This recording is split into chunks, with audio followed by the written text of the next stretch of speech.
Tahimik sa San Diego at walang taong makikita na pakalat-kalat sa daanan. Ano mo, isa itong abandonadong lugar. May isang bata na nilakas ng loob na buksan na bintana at nilibot ang paningin. Dahil sa ginawa ng bata ay nabukas din ang bintana ang mga tao. Sila ay nagbalitaan.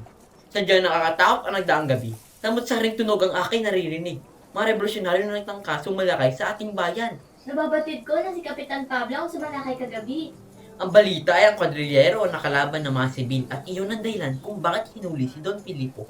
Sinasabing may 14 na napatay. Tinangkaraw kasing itako si Crisostomo si Maria Clara, kaya pinagtanggol ni Kapitan Tiago ang dalaga sa tulong ng mga gwardya sibil. Nasugatan si Kapitan Tiago at dadalhin daw sa Maynila. Binasaga pa akong balita. Ano ito, Ginoo?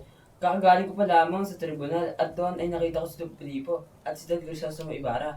Ang mga nangyari kagabi ay pinagtapat ni Bruno. Papakasal daw ang anak ni Kapitan Tiago sa anak ng isang Kastila. Ito ay dinamdam ni Don Crisostomo Ibarra at tinangka daw magiganti at patayin ang lahat ng Kastila pati na ang kura. Kagabi daw ay nilusob ang kwartel at yung bento. Mabuti na lamang at sa awa ng Diyos, ang kura ay nasa bahay noon ni Kapitan Tiago. Marami daw ang nakatakas, sinunog daw ng mga sibil ang bahay ni Ibarra. At kung hindi ito nahuli noon, siya din ay susunugin. Sadyang nakakalungkot ang dinadanas ng binata. Sa kabilang banda, Kasabot ba kayo ni Ibarra? Ano ang pinangako sa inyo ng Crisostomong iyo para sa lakayan niyo ang kwartal kagabi? Ginanti lang namin ang aming ama na pinatay niyo sa palo. Sino ang iyong mga kasabat? Dali niya sa mga bangkay! Kilala mo sila? Ay, hindi ka magsasalta, ha? Mahirapan mo yan, doon niya ako solusyon. Patay niyo ako! Totoo kayong Kristiyano! Ang nagkatar sino?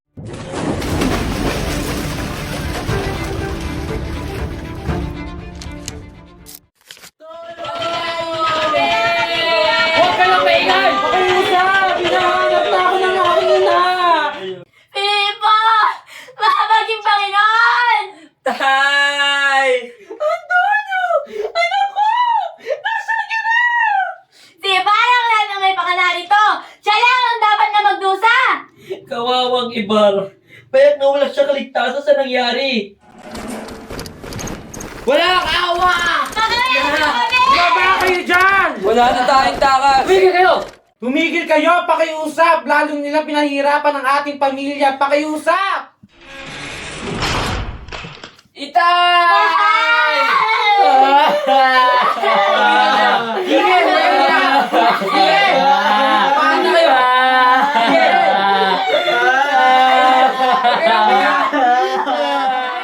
Kung sino pa ang may sala, siya pa ang walang tali. Igabas niyo yan! Tali niyo, Crisostomo na yan! Wala kang awa! Pakiusap, igabas yun ako. Isa ka! Ganito pala ang pakiramdam na mawalan ng kalayaan, mawalan ng karapatan, mawalan ng ilang bayan. Ganito pala ang pakiramdam ng talikuran ng lahat. Patawad, Ama, nang ako'y mabigo. Patay na si Piloso Potasio! Patay na ang baliw! Ang ginawang paglusob ng mga napi ay nakarating sa dyaryo ng Maynila. Iba rin ang balita nagmula sa kumbento. Iba-iba ang mga estilo ng mga balitang lumilipad.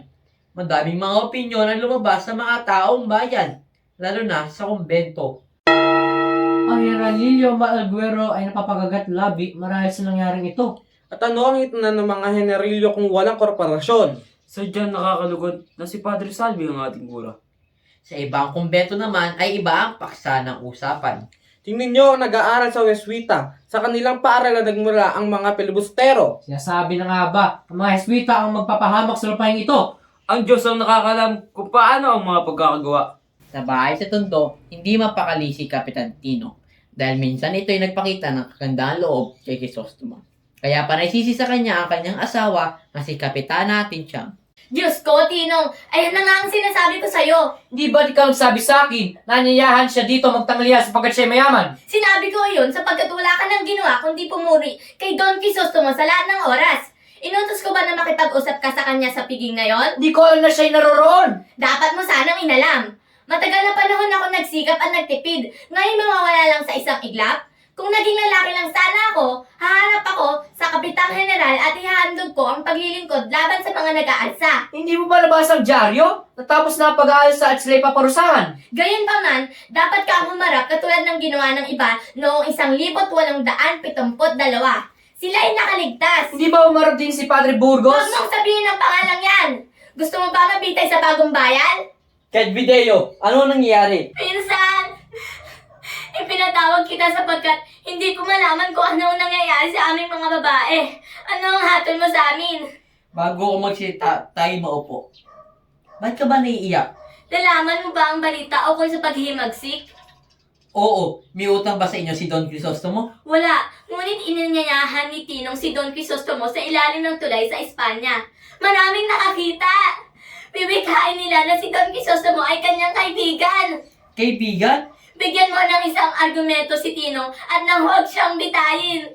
Isang napakasama ang iyong ginawa sa pakipagkaibigan sa binatang iyon. Isa kang kasuklang-suklang. Tinchang, ako ata ay himatayin. Ano ang nangyari? Diyos ko! Isang manggagamot! Ito lang isang paghimatay, pinsan. Lalo pa saan ikakagalak ko kung siya'y natuluyan. Huwag kang mamamatay! Huwag kayo maiyak. Invenerem siya ang sumpungan ng gamot. Ilipat nyo na siya sa higaan. Tapangan nyo inyong loob. Susunugin ko na ang lahat ng mga sula at papeles at libro ng gayon wala na makita anuman. Ito ang susi. Sunugin mo ang lahat ng papel. Ako na ang bahala dito. Pumunta ka na sa Kapitana General. Tuwang-tuwa si Kapitan Tiago sapagkat hindi siya nahuli. Hindi rin siya nabilanggo sa ilalim ng lupa. Dahil dito, siya ay nagpamisa sa mahal ng mga birhen. Tulad ng karamihan, si Kapitan Tinong din ay inimbitahan dito. Ngunit siya ay may sakit at hindi na nakakayanan lumabas. Dumating sa bahay ni Kapitan Tiago si Linares at mag-asawang Espadanya. Si Linares ay dumalo sa Kapitan General at si Ibarra mismo isang pilibustero. Ano nga ba ang mga balita sa Kapitan General na patungkol kay Ibarra? Tayo pasok na. Maupo ho kayo. Sadya ako pumunta rito upang kayo'y aking dalawin at siguraduhin kayo'y ligtas. Salamat ho sa pangungumusta. Kami ligtas dahil iniligtas kami ng maaawaing ama. Abay kung ganoon, kumusta naman ang plano niyong magpakasal ni Maria Clara? Mawalang galang po. Ako po muna ay aalis sapagkat ako'y marami pa pong gagawin. Kinabukasan, napuno ng mga panauhin ang bahay ni Kapitan Tiago. Malungkot at naluluhang nasa gitna ng mga tao si Maria Clara. Pabilog ang pinagitnaan siya ng mga babae. At may tignan niya si Maria Clara. Baka sa kanya mukhang kalungkutan. Baka ganda dalaga pa naman. Oo naman. Kaso kung pipili ito na lalaki, huwag naman magpakatanga. Alam niyo ba, habol lamang ni Linares ay ang kayamanan ni Maria Clara? Ano ba? May Maria! Totoo ba? Mayon na si Maria Clara sa usapan ng mga babae. Ang May- nagpunta sa pangkat ng mga opisyal. May ideya ka ba kung ano nangyari kay Crisostomo? Siya'y dapat bitayin. Katulad ng ginawa ng 1,872. Siya ipapatapon. Kung si Ibarra ay nag-ingat, saan siya mapawalang sala? Lubos si kayo namumutla, Maria Clara. Ito, tsa inumin mo muna at pumasok ka naman muna sa kwarto.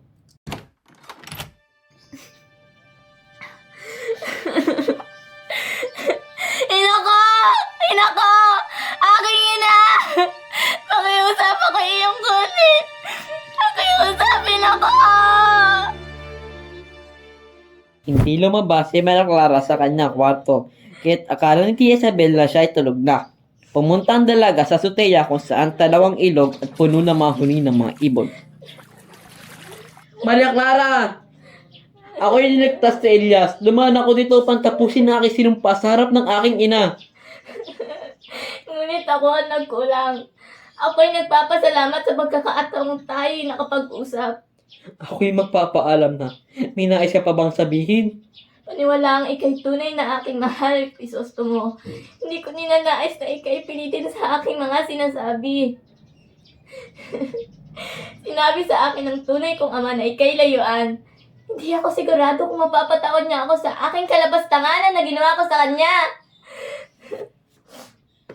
Iyan ang sulat niya. Nakalagay dyan kung gaano niya ako kinamumuhian sa sinapupunan ng aking ina. Umantong na nais niya ako mamatay. Ngayon, sabihin mo sa akin, Nararapat ba akong hamakin at bigyan ng ngiting mapanliba matapos marinig ang lahat? Ika-isang anghel. Ang aking sinasabi, sapat na upang ikay aking paniwalaan. Ibarra, ako ay magpapakasal na kay Linares sapagkat ito ang utos sa akin ng aking ama. Kung kayo, anong iyong binabalak? Hindi ko alam ang aking gagawin. Subalit, ako'y hindi magiging kanino man, Ibarra. Tandaan mo, ako'y isang taka sa bilanggo. Maaari nila akong makita kaya't ako'y magpapaalam na. Paalam, mahal ko.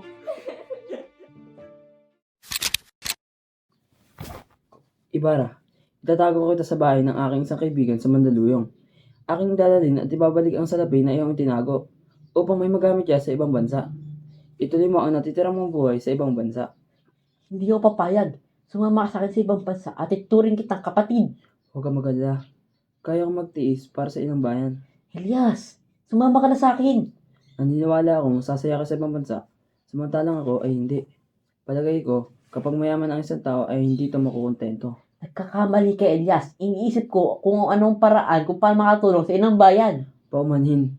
Subalit alam kong pinagtatakpan mo lang ang tunay mo sa loobin.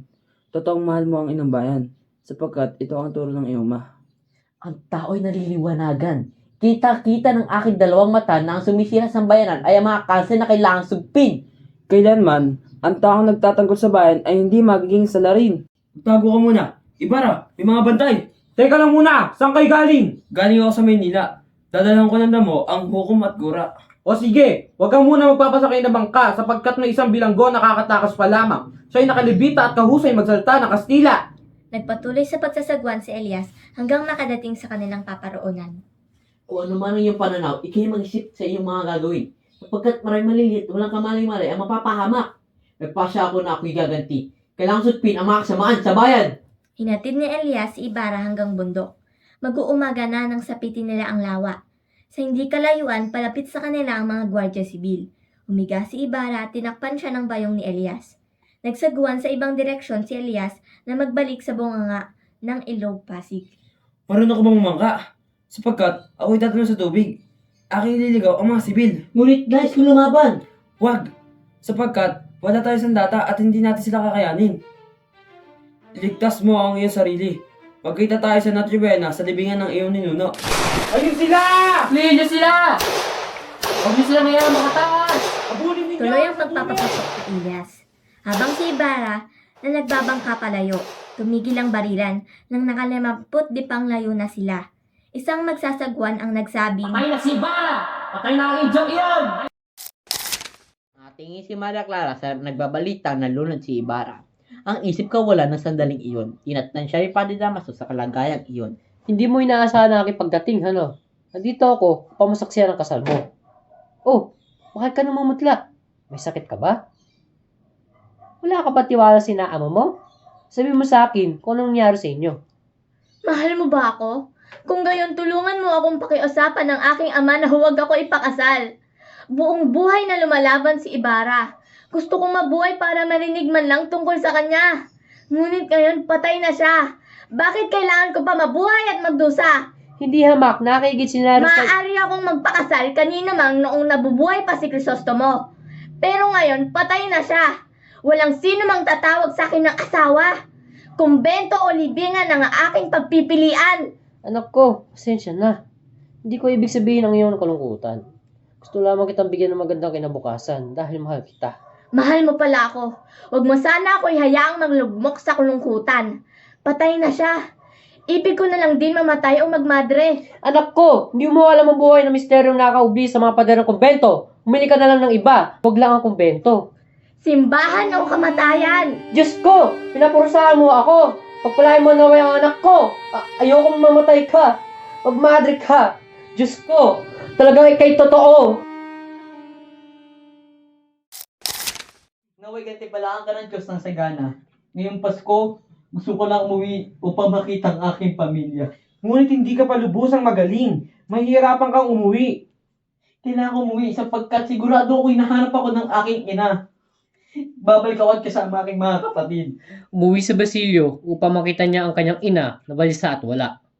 Pumunta siya sa bahay ng Alpares at nakita ang kanyang ina na tumatakbo sa gubat. Patuloy ang pagtakbo ni Sisa, samantala inahabol siya ni Basilio. Nakarating sila sa puno sa tabi ng palete. Tatakbo pa muli si Sisa, pero tumba si Basilio. Puno ng dugo ang noo ni Basilio at nawalan ng malay. Napatingin si Sisa sa bata at tigilan na makilala niya ito. Basilio? Anak ko! Hinalikan at niyakap na migpit niya si Basilio hanggang sa mawalan si Sisa ng buhay. Bumalik sa katayuan si Basilio at nakita niya ang kanyang ina na kahandusay. Idinikit niya ang kanyang tenga at dibdib at pag-alaman na patay na ito. Niyakap ni Basilio ang malamig na katawan ng kanyang ina habang umiiyak. Nang tumingala si Basilio, nakita niya si Elias. Sino ang babaeng ito? Siya ang aking ina. Nasugatan ako at ilang araw na akong hindi kumakain. Kalaunan ay ako'y mamamatay. Sunugin mo ang aming bangkay. Kung walang darating, sino man, hukayin mo ang mga yaman na aking binaon. Ariin mo at gamitin sa pag-aaral. Mamamatay akong hindi man lang masisilayan ang bukang liwayway sa aking bayan. Kayong mapalad na makakita. Salubungin niyo siya at huwag niyong kalakalimutan ang mga nabuwal sa dilim. Si Pari Damaso ay tumira na sa Maynila mula nang pumasok sa kumbento si Maria Clara. Pinadala siya sa isang malayong lalawigan kung saan namatay siya sa bangungot o sama ng loob. Pati si Kapitan Tiago ay naghirap ang kalooban sa pagpasok ni Maria Clara bilang mongha. Napabayaan niya ang kanyang negosyo hanggang ang bahay niya ay mailit. Wala siyang ginawa kung hindi magsabong at magmariwana. Nakalimutan na siya ng mga tao. Si Doña Victorina ay nagdagdag ng kulot sa ulo. Ang kanyang asawa, si Don Tiburcio, ay wala nang ngipin, wala nang ginagawa. Siya na lang ang nangungutsero.